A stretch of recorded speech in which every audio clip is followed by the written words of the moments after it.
Hi guys, today is the 16th of June 2019 at 27 minutes past 5 in the evening over here in the UK.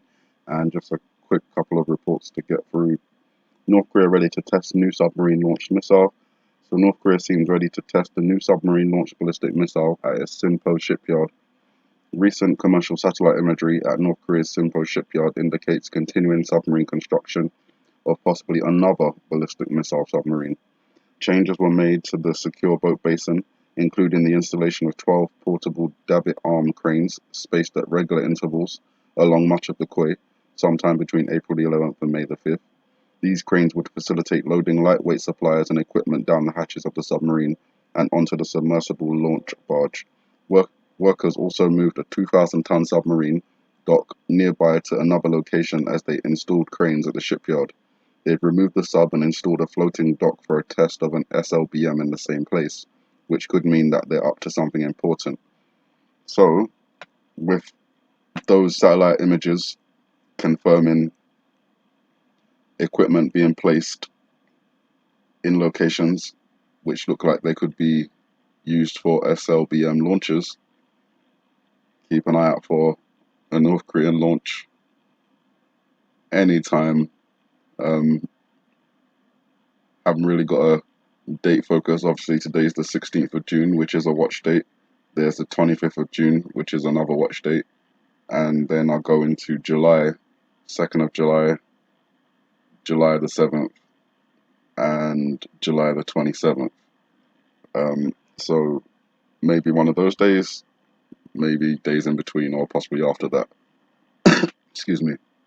If it's after that, then it gets into August, where I will be doing, probably towards the end of July, I'll be doing a video completely focused on August, September, October, November. So even though I've already done that, I think just as a refresher around that time. So Iran has increased production quantities of enriched uranium. The head of the global nuclear watchdog, the International Atomic Energy Agency, has confirmed that Iran has started to produce higher quantities of enriched uranium following through on its threat last month. Iran announced in May that it would suspend some commitments of the nuclear deal in retaliation for sanctions reinstated by the US after withdrawing from the Joint Comprehensive Plan of Action, the JCPOA. Iran said they would no longer comply with restrictions on enriched uranium stocks at 300 kilograms and heavy water at 130 tons. The JCPOA caps uranium enrichment levels at 3.67%. So I believe Iran is still remaining below that, but they are creeping up towards that limit.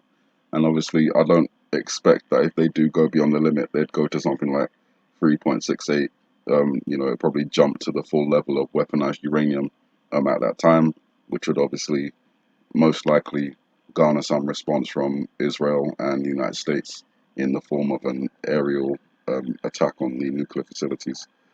The Royal Navy, the British Royal Navy, is set to deploy Marines to the Gulf as Iran is being blamed for these oil tanker attacks. Now, I've seen the video that the United States is claiming shows Iranian military removing an unexploded mine from one of the boats. You really can't tell that it's Iranians. I mean, the region is full of Middle Eastern people. It could very well be Saudi Arabians. Um, it could be Israelis. It could be Americans. You don't get to see a close-up image of faces. You just kind of see it in that black and white, slightly green drone footage, which is convenient, to have a drone in the area ready to capture the whole event.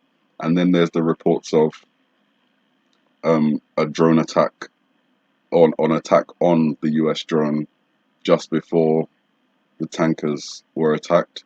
And, I'm wondering why an attack on a US drone by Iranians didn't make the news before the tankers exploded. Just seems a little bit convenient and suspicious to me. But the Royal Navy is drawing up plans to deploy 100 Marines to the Persian Gulf to protect British ships after a series of alleged Iranian attacks on oil tankers in the region. The government's Cobra Security Committee is expected to meet on Monday, tomorrow, to discuss the escalating situation and proposals to dispatch Royal Marine forces. The Marines will depart from 42 Commando Base near Plymouth to form a rapid reaction force called the Special Purpose Task Force. It will operate from Navy ships patrolling the region from Britain's £400 million naval base in Bahrain, which opened last year. So obviously, moving towards more conflict, just bringing in more partners into the region, with the United States getting the backing of Saudi Arabia and the United Kingdom. Israel's remained strangely quiet on the whole subject, but on the other side, China and Russia are declaring their solidarity with Iran after the Gulf tanker attacks. So it just is moving towards that whole scenario that we know is coming. China, Russia, Iran, North Korea, other actors like Venezuela, possibly Pakistan on one side, and then places like India, the United Kingdom, Israel, the United States, Europe, on the other side.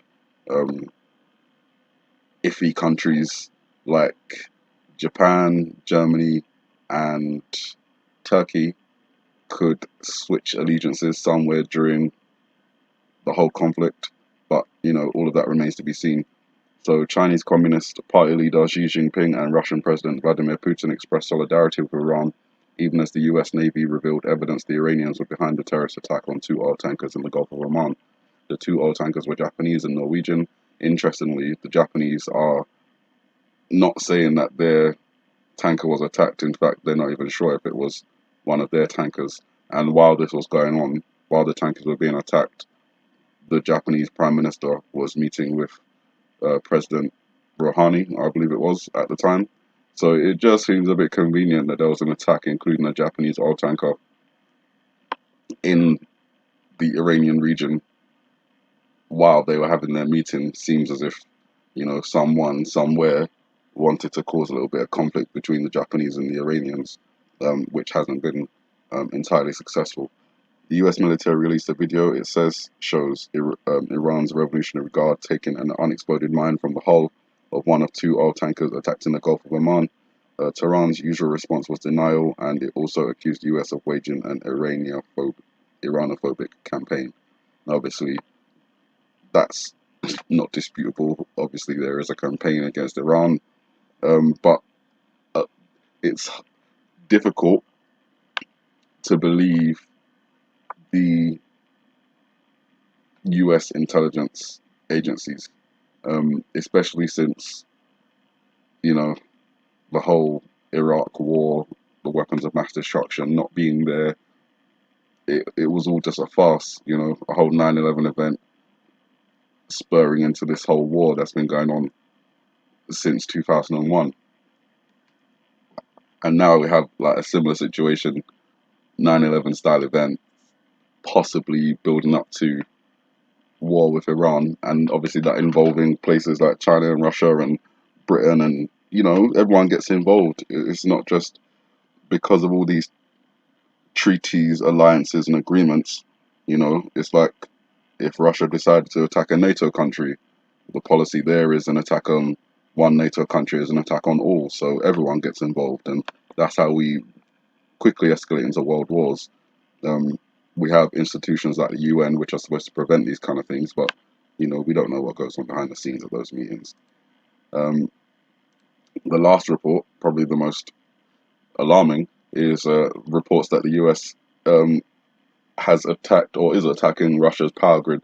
Now that probably goes on all the time in the background, but when it makes headline news, it does seem a little bit more urgent, especially since we're now in the second half of the year, and there's only 6 months left in the year of the pig, where we think some of these events may happen. One of those events, including a power outage or an EMP, some sort of cyber attack that takes out the electricity or causes nuclear meltdowns all over the country. And reports like these just make you think, well, in retaliation, something like that could happen. It could be soon, maybe a couple of months down the line. The New York Times is reporting that the United States is cyber attacking Russia's electric power grid and other targets, that President Donald Trump is being kept out of the loop. So I think that's the most key point there in this whole report. President Donald Trump is being kept out of the loop on these things, which is interesting because I believe that Donald Trump is involved in, pushing the world to this breaking point. He's obviously not the only person doing it, but as the president of the US, he's a very strong focal point. So when you see things like this, him not being kept in the loop, you kind of think, oh, is he a bit innocent then? But I put myself back in the square category of no, I don't think there's any innocent presidents, prime ministers, um, mayors, or anything. You know, they've all got their skeletons in the closet, and some a little bit more skeletons than others. So, thought I'd just bring you all those reports. It's a very interesting sequence of events. North Korea ready to test their new submarine with their missiles. Iran increasing quantities of enriched uranium. The British Royal Navy deploying Marines to the Gulf of Iran. China and Russia declaring their solidarity with Iran. And the United States attacking Russia's power grid. Obviously, last year I brought out reports that it was reverse. Russia was attacking the United States power grids and had found ways to hack into critical infrastructure. So one would assume that those backdoors are still there, and each of these countries has backdoors into each other's power grids and stuff. And I guess it just comes down to who acts first and who acts the most, decisively and quick. Because obviously, if you're able to quickly take out the power in one country, it's unlikely that country is going to have the ability to respond, considering a cyber attack uses electricity. And if you don't have it, then you're not going to be able to respond. So I guess it comes down to who moves first. According to the iPad Go 2 video, it's another country that makes the move on the United States first. So that's the warning, and keep an eye out for it. One of my interpretations has that if the power goes out widespread and you feel some sort of earthquake or some sort of geological event, then you need to move as far inland as possible, because a tsunami would be coming shortly afterwards, and that just compounds the whole effect. Probably at night time, no electricity, you can't see anything, you just hear this roaring sound, and the tsunami comes in. Pretty tragic sequence of events. So you guys, with all that said, have a good morning, good afternoon, good evening, and may the Heavenly Father bless you.